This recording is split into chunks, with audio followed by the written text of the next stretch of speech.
When we read of the commitment and the surrender of people in the New Testament, I think of the willingness of Jesus' disciples to give up everything in order to come and follow him. Good morning. This is Pastor Ernie Lewis of the Blue Point Church in Sisti, Illinois, with your thoughts for Tuesday. Now, we realized it was nothing for New Testament rabbis to have followers, those who would learn at their feet or promote their teachings, those who became their closest disciples. But the greatest difference with Jesus gaining followers is that he did not have a school of theology where he held these classes and taught from the Old Testament scrolls or the Talmud. On the contrary, Jesus actually taught such radical thoughts that many rejected his teachings. The religious leaders of that day were either jealous of his following or they were angry at his claims to be able to forgive sin or of his healing on the Sabbath day, etc. But one great teacher had already endorsed him among his disciples. And of course, that was John the Baptist, who one day, when he saw Jesus coming, declared, "Behold, the Lamb of God who takes away the sins of the world." So when Jesus comes and approaches these potential disciples in Mark chapter 1, this was not the first time that they had encountered this unusual rabbi. They had heard him. They had seen him on different occasions.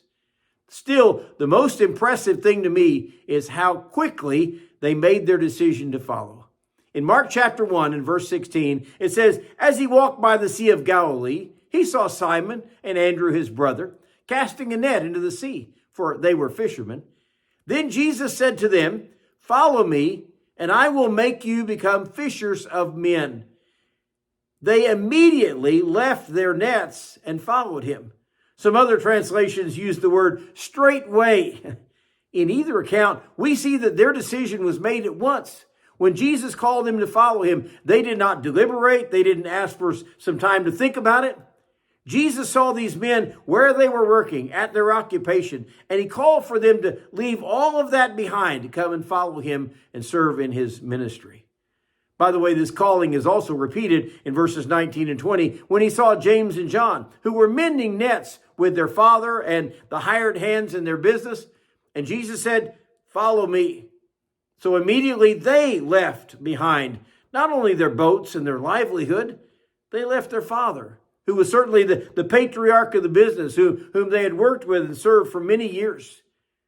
Jesus tells us in the New Testament that those who choose to follow him must daily take up their cross and follow him, knowing that there would be difficult roads to travel in the future.